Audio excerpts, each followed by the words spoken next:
Cyberpunk Edgerunners is an anime that I can say after watching for the first time, I've never been the same. It's been about a year since I first experienced the show, and I still find myself getting lost in tears thinking about it. It's the definition of a tragedy in every sense of the word, but also a beautiful masterpiece and a thought-provoking commentary on the state of the world we share. Don't let the futuristic premise of its world building fool you. From the very beginning, Edgerunners has much to say about capitalism, its impact on socioeconomic status, and discovering how to find self-worth in a world that is dictated entirely around the desires and perceptions others have for you. And the series somehow masterfully manages to mesh all these themes together through the journey of its main character, David Martinez.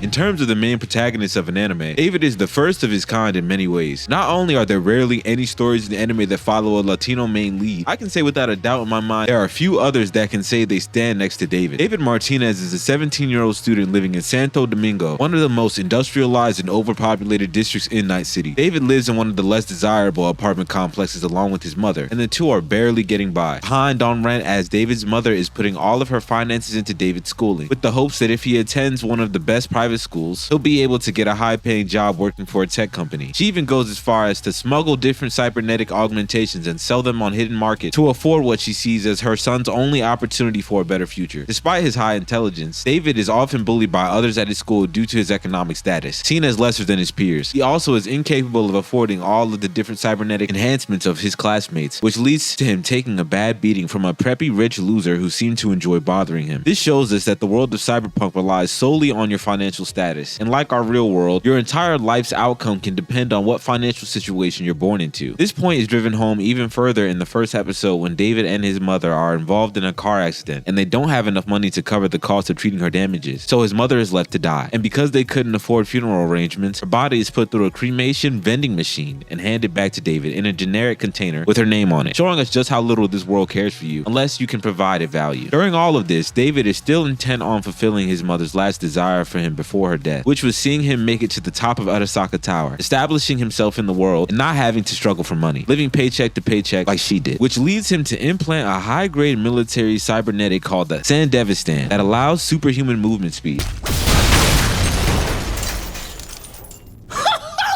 David's enhancement capacity to withstand the effects of the Sandevistan even after prolonged use brings him to the attention of a group of Edgerunners, some mercenaries who go about surviving in Night City by living on the edge. This is a decision that essentially seals the young David's fate, and even though on the outside it appears to be done out of indifference for the outcome of the rest of his life, I believe there is a much more sentimental reason for David to join them. You see, the Edgerunners crew were old friends of David's mother, and the reason behind her death and his acquisition of her Sandevistan was because of her side job of stealing cybernetics and selling them to members of the crew. In the wake of his mother's death, to David, this crew is the only thing he has left to connect her to him. One of the most heart-wrenching aspects of the series to me was witnessing this 17-year-old kid put his life in the gravest danger, all because he misses his mom. One of the most humanizing aspects of David Martinez is that even in the world of cyberpunk that is dictated solely by money and technology, David has not lost his humanity. His loyalty to the ones he loves transcends any of the limits that the cybernetic enhancements try to place on his mind and body, and we see direct examples of this when the series delves into one of the most prominent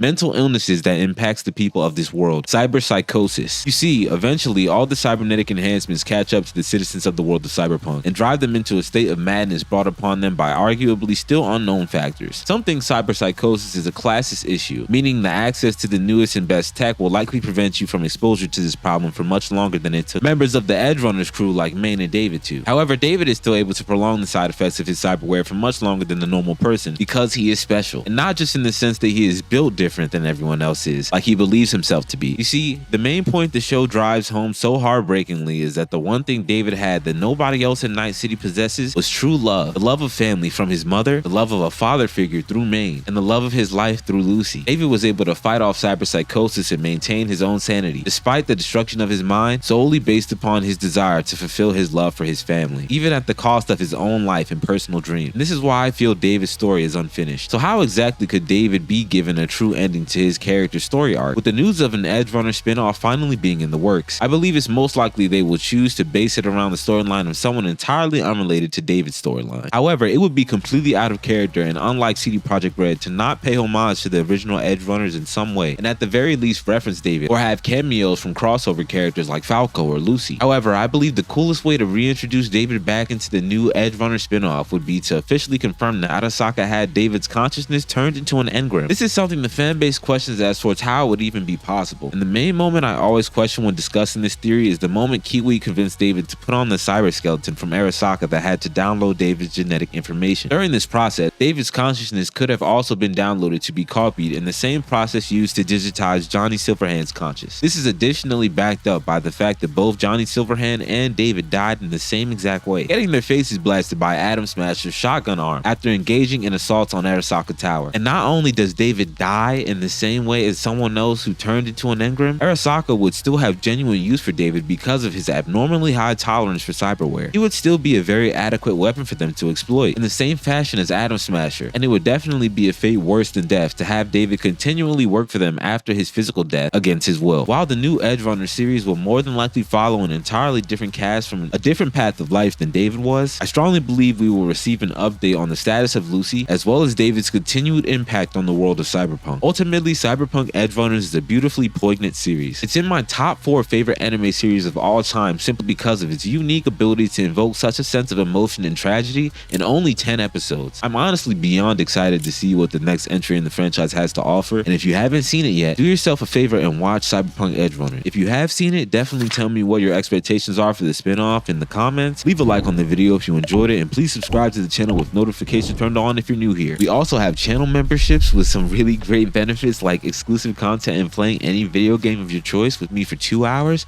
so definitely check those out if you'd like to support the release of the videos. Thank you for watching. I love and appreciate you all. Ungod signing off. I come in clutch like a genie. Don't talk unless you need me. You talk too much, you need it. All of my bitches look like models, she in love with me. When we link, it's flashing lights and cameras, got a blend. My